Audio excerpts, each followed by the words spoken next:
ball! Oh, my goodness! Right on to Milton. He tipped it. Fabian with a shot. Upper corner, top shot. Big Oh, goal. what a goal! Alex Reagan. He's out for game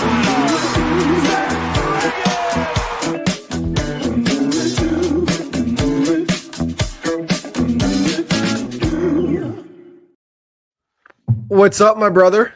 How you doing? I'm well. What's going on? Well.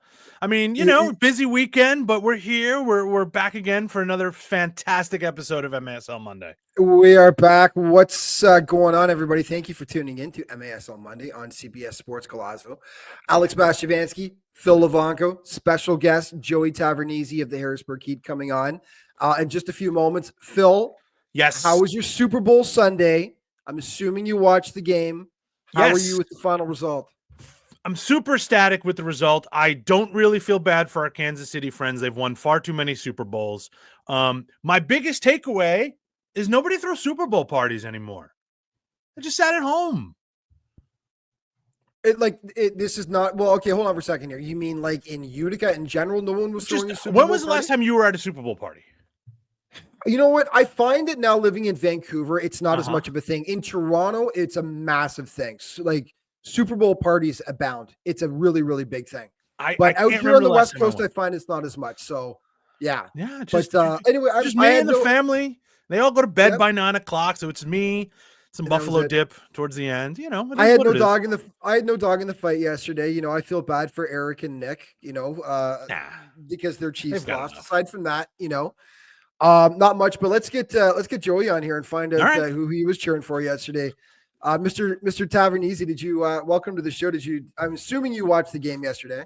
I did watch the game. I had a few wagers on it. It was a little bit of a roller coaster up and down, although obviously as a diehard Bills fan, I was more than happy to see the Chiefs lose. And I was also obviously in the airport last week because I left KC after we played them. And the amount of Chiefs gear and balloons and cutouts and Kelsey and Mahomes, I've just had enough. So, congrats to Saquon. Giants GM probably deserves to be fired, but that's for another day. Yeah. It's for another show. Phil was texting me 2 weeks ago, walking me off the ledge after my Bills lost as well. So I feel you on that. Bills fans here. That's right. But I'm a Bills fan from Toronto, man. Listen, I think 35% of the crowd at the Bills games are from across the border, right? So we love our Bills. Sure. But yeah, for sure. But listen, we're going to talk about all kinds of great stuff today. Of course, we're going to talk about the All-Star game, which Joey is playing in on Wednesday in Utica. Cannot wait for that on that beautiful blue turf. Before we get to that, though, let's talk about some stuff that went down this past weekend. We're going to start with the Sockers making the trip to the Midwest, taking on KC on Friday, St. Louis on Saturday. Let's start with the big KC game on Friday, boys. And the Comets pulling it out 9-6. What did you take away from this contest, Joey? Yeah, I mean, listen, I had obviously, as I said, just played Kansas City. I think that they have a really complete team. They're super athletic. I talked to Stokic after the game for a little bit. They're really playing good indoor soccer. And a lot of their guys are just doing what needs to be done. Chad's playing great defense and getting on the score sheet. Same with Nacho. Rihanna's obviously having his best season. And then, Zach is starting to find the back of the net. And they just really have a good dynamic. I think you're going to see them at the end. It's just a matter of can they stay healthy? And, are the calls and the bounces going to fall their way? That's kind of how you win a championship. Yeah. Phil, what did you think? I mean, we got reporting going on here. Joey's talking to coaches. You and I just come on here and we're just like, we're just going to talk about our fields. And Joey's talking to people. Yeah. He's our man on the scene. I thought San Diego's discipline got away with them. I thought they've been really good this year on the discipline scale. Beginning of that third quarter, they took 2 penalties right away, 2 power play goals really quick for Kansas City that sort of shifted the momentum of that game. So, I still think San Diego, those are tough games.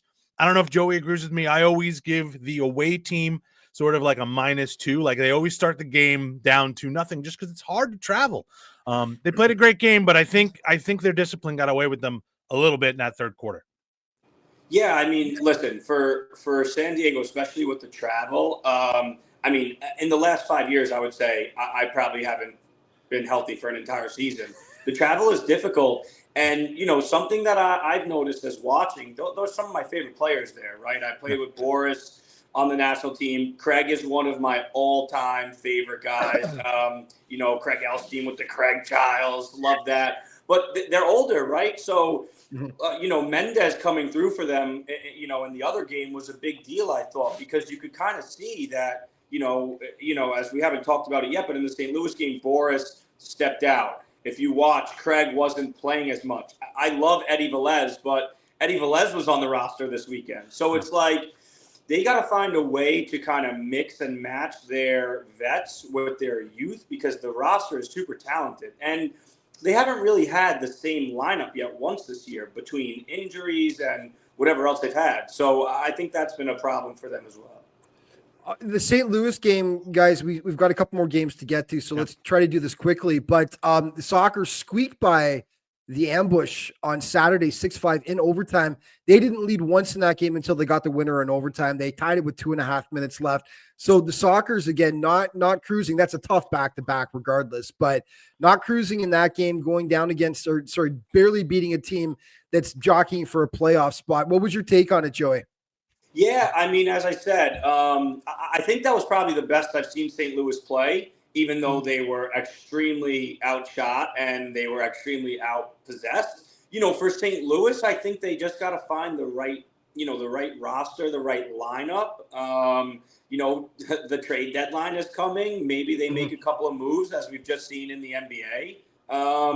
So, maybe something like that just to kind of fill little pockets and holes. But I thought they played well. They just, Poyle played extremely well, just couldn't pull it out. A couple of unfortunate bounces and things didn't go their way. And then that's kind of what happens with quality. The Soccers kind of just took their chances when they needed to. It's going to be real interesting that point come, the playoff race too, right? Because I imagine, the teams that they're in competition with did not have them picking up a point against San Diego. So it might be a big one. Let's talk about the other big game from the weekend, guys. At Utica and Baltimore, we wanted to see more balanced scoring from Utica, not just all about Kelvin. That's what they got. We were wondering what Baltimore would do after coming off a huge win out over Milwaukee last weekend. We got our answer. Utica took this one 8-3. What was your take on this one, guys? And Baltimore, who had been looking so good up to this point, going down to Utica by 5 goals. Yeah, I thought, listen, Utica played really well. Obviously, listen, regardless of Kelvin being on the score sheet or not, it just adds a different element. You have to defend differently. You always have to be looking out for him. And now maybe it opens up the door for other players. But for me, from seeing Baltimore play so well against Milwaukee to then kind of playing that game, it just makes me kind of question where they're at, given, the strength of their schedule so far. I just think it's going to be tough when it gets down to the later stages, playing against guys like Kelvin and a team like Utica, who I thought played really well against them. And they also played really well against Dallas on that Monday game. They really possessed and kept the ball well. So they had a good, strong showing this week. Phil, about 45 seconds, just quickly talk about Kelvin. And I mean, he had 3 points, but I mean, a couple of them were empty netters. But you wanted to see more balance from Utica, and that's what you saw. I did. I want to see an evenly distributed sort of score sheet, really, from Utica. We've got Nilton DeAndrade heating up. He's got goals in 5 straight games. I thought Amadi getting on the score sheet. He's starting to sort of see himself in the lineup. They need these guys to produce because, as Joey knows, who sat in these scouting meetings, they're going to talk about Kelvin for a lot. They need these players to sort of come up and chip in, and that's how Utica is going to find their way higher in the standings, is if these guys can get going. Absolutely. All right, great takes there, boys. We're going to talk about the Dallas game when we come back from the break in just a second, as well as set you up for the All-Star Extravaganza on Wednesday, which Joey will be taking part in. More MASL Monday coming back in just a moment. Welcome back to MASL Monday, folks. Alex Bastiavansky, Phil Levanko, and friend of the show, Joey Tavernese, making his recurring guest. Yeah. A recurring guest. Yeah, this is going to become a recurring thing here. Joey's got good takes.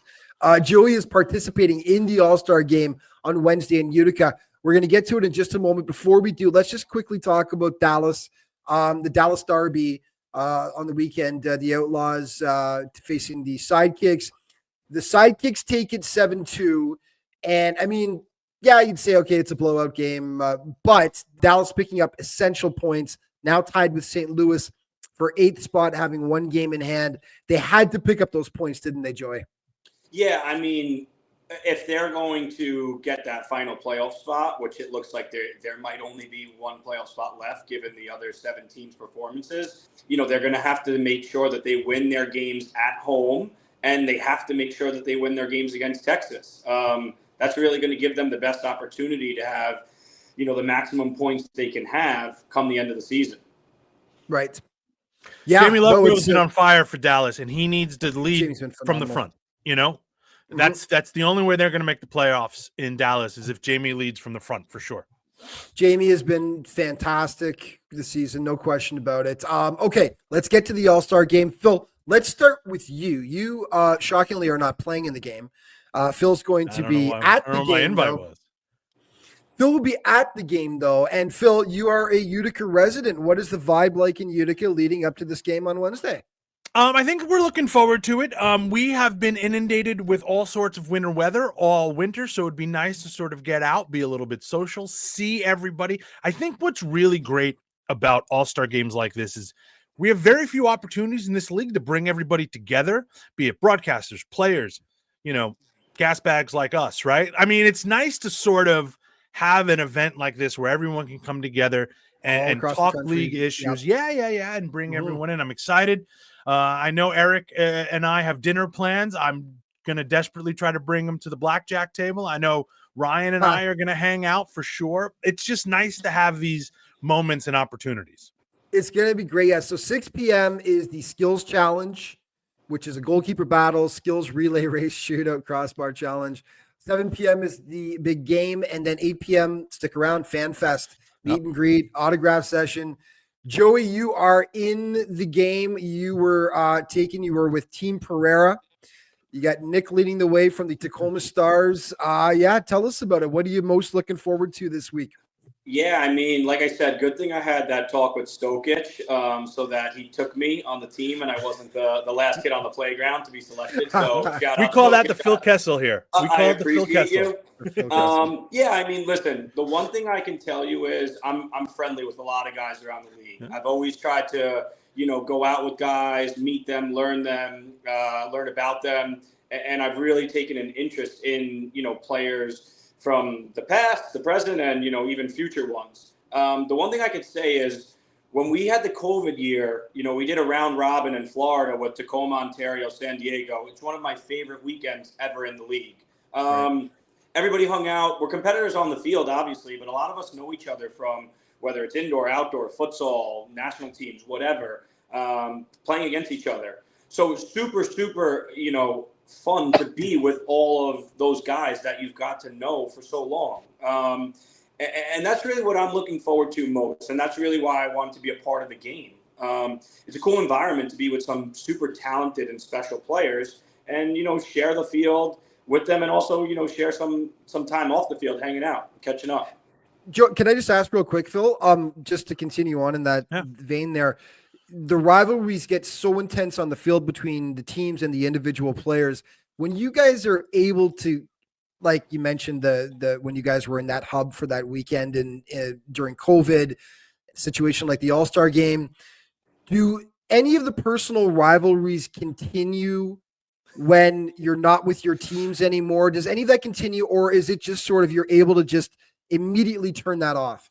I mean, listen, there's definitely some rivalries and there's some team rivalries and some player rivalries that you're not going to get rid of. So I wouldn't say that they kind of follow off the field, but it's kind of like those two people or those teams are not going to be in the same area. I would like to say I'm friendly with like 97% of the league, but there's definitely probably a few people that I probably wouldn't spend my time off the field with. But let me Tell tell you us who something. they are. No, Tell us no, who no. they Let are me tell you right something. now. I used We to have want to know the battles. 3% right No, now. I used to have no. battles with Nelson Santana for years. Yeah.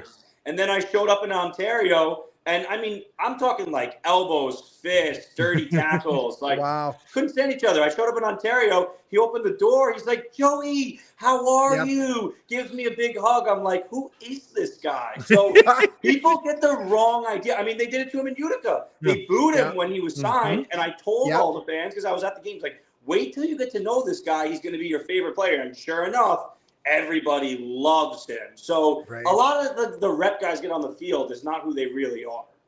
Yeah. Is there anyone that you're looking forward to suiting up with in the All-Star game? You said you've played with most of the league. Is there anyone you haven't that you're looking forward to meet for the first time? Honestly, I always enjoy Ian Bennett's vibe. So we haven't played together since Florida. And him and I are super close. So it's fun to just like him in the locker room and on the field. He's like one of the most positive people you'll ever meet. He's always like hyping and boasting you up. And listen, it's an all-star game, right? We talked about the skills challenge. Like, I'm going to tell Nick, do not pick me for any of those challenges because we're going to lose. There's no back post happens. There's no pass the ball off the boards into a goal. Like, you know, I'm not as technically sound and talented as a lot of the guys in this game, but I'm excited to play with all of them. So I'm looking for Ian to kind of hype me up, and maybe someone gets me a back post tap in goal and I can celebrate. You might have to throw him away from the back post for a half a second so you can table. A guy like Ian Bennett is tailor-made for an all-star game too, isn't he? He's got the flash and dash and everything, and a good Canadian boy. I should throw that in there as well. So always love having Ian on the show back in the day when we used to chat. But it's gonna be just a great event. And I mean, Utica's got such good crowds too. Like the fans are such. I mean, I'd put them up there as, you know, certainly amongst the top, you know, 3 fan bases in the league in terms of the passion they have for the game, right? So it should be just a great environment. We're just about out of time for this segment, guys. Let's take a quick break. More MASL Monday coming back in just a moment. Welcome back to MASL Monday, everybody, here on CBS Sports Golazo. Alex Bashivansky, Phil Levanco, Joey Tavernese of the Harrisburg Heat, All-Star on Wednesday. That's in right. Utica. You get to put that in front of your name forever and ever. Joey Tavernese. Yes, sir. And we're going to, okay, so let's talk about quickly the Milwaukee Tacoma game. The Milwaukee took 4-3. Just, I mean, you know what? I'm going to sit back here and enjoy. I want to get your take on what you've seen from the Stars. They are in a life and death struggle to try and make the playoffs. A lot is going to have to go their way to make the playoffs as well, considering the strength of their schedule down the stretch. What's your take on the game and the Stars? Yeah, I mean, for Milwaukee, it's a tough trip. It's a lot of travel out there. I don't think it was their best game, but they did what they needed to on the road and got 3 points. You know, and for Tacoma, like you said, it's been a tough first half of the season for them. And I think obviously they're going to need to make some changes, maybe at the trade deadline, as I said earlier, for St. Louis, but or figure something out. I mean, Toth obviously went out of the game as well, which obviously wasn't, you know, great for them. Steph's been out for a while, not sure what his future is there either. So, you know, they don't have an easy schedule, so they're going to have to pick up points where they can. And Joey can't say it, but I'll say it. This weekend in Tacoma is going to be huge for Joey's Heat and the Stars. Right? There's a double weekend, right? Yep. Joey spending Valentine's Day at the ShoWare Center, which I'm sure was always part of the plans. But it's a huge, massive weekend for both teams. And I'll say you don't have to. 6 points either way is a massive swing at that point of the table, and a lot of sort of decisions can be decided by the end of the weekend. Well, what do you think? Should we do Tav's takes here, Phil? We're going to do. We brought him on for a reason. We might as well. Yep. Not just a pretty face. We actually want some analysis here. So, okay, we're doing the takes here. And what's take 1 for you, Joey? So take 1 is that I think any of the top 6 teams could win the whole thing this year. And I would say my final 4 is going to be Chihuahua, Kansas City, San Diego, and Utica. That's just how I see it falling. And Utica. Interesting. Interesting. Now, hold on. Yeah. What about if Kelvin's not in the lineup? Well, I spoke to Kelvin. He told me he's going to be gone for March for Kings League, but he said he would be back for the first weekend in April to play the playoffs. So that changes everything. I'm taking his word on it. That's where my takes go. When you get inside information, you got to run with it. Well, now it's outside information because now we're gonna. Yeah, now it's for everyone. Yep. The cat is out of the bag, as Kramer would say. Okay. Give us another take. Take two, Zach. So Joey, I'm sorry, I gonna just called you Zach. I've got Zach Reagan on the mind for crying out loud. Well, you know what? Then my next take is that Zach is going to have a big second half of the season. That is my take. I think he's starting to find the goal, and I think he's going to find it more. And that is going to make Kansas City very dangerous because if you have Rian and Zach both putting up big-time numbers, I'm not sure how you're going to stop them, especially with guys like Kazim and Andreos kind of filling in after doing all that running for them. That was me combining the next question with Joey's name is what it was. That was me looking ahead and getting confused. Okay, no, that's good. Take three. We've got lots of time here. Yeah. Yeah, so, I'm going to go on an MVP shout here, and I think we're going with top three I'm going to give, and I think those candidates are going to be Kelvin, Rian, and Jorge Rios. That's my top three. Okay. That's one of your colder takes, though, because Kelvin and Rios, they're up there in the point standings. I've been trumpeting Rayon the whole time. Yeah, I mean, you got to kind of take what you see on the field, though, too, right? Kelvin's tough to stop. Rios is putting up the numbers, and Rion's having, his best year. So you got to kind of run with the fast horses at the front. I like it. Do we have a fourth take that you'd like to throw out there? Yeah, I mean, so I'm going to throw a very bold take out here. Now we're talking. I'm going to say that St. Louis is going to, barring that Harrisburg, we don't pick up 6 points on the road this weekend, I'm going to say that St. Louis will beat out Dallas for that final playoff spot. See, this is why this is why there's production level to this. That's why we wanted to have you on. I like this. That's my bold take. So if we get 6 points this week, I'm putting us in there. If we fall short on a tough road trip, I'm riding St. Louis to the promised land. I'm looking at St. Louis' schedule right now, and they've got Kansas City, they got Utica, they got Dallas, they've got San Diego, they've got Milwaukee, they've got Baltimore, and then they've got 2 games against Milwaukee to finish off the season. That's a tougher schedule than what Dallas has got, though. Definitely. So, but I needed something bold. Phil called me out for my 3 MVP candidates. It is bold. I needed something bold. I mean, we've been saying it, right, that the 1 point San Diego are going to help them, and Frank's been putting the ball in the back of the net. That helps my MVP prediction, so, don't hate it at all. I love it. We are out of time, boys, but as usual, Joey, that was great. We're going to have you on again. Thanks so much for hopping on. Joey's the busiest guy in show business when you combine his soccer plus his, his day job as well and everything like that, so glad you could hop on. Have a great time. Congratulations, first of all, and have an awesome time on Wednesday at the game. Thank you, and thanks for having me again. All right, guys. Thank you for watching. Thanks to my co-host there, Phil Levanco, and thank you, folks. We'll see you next week for MASL Monday.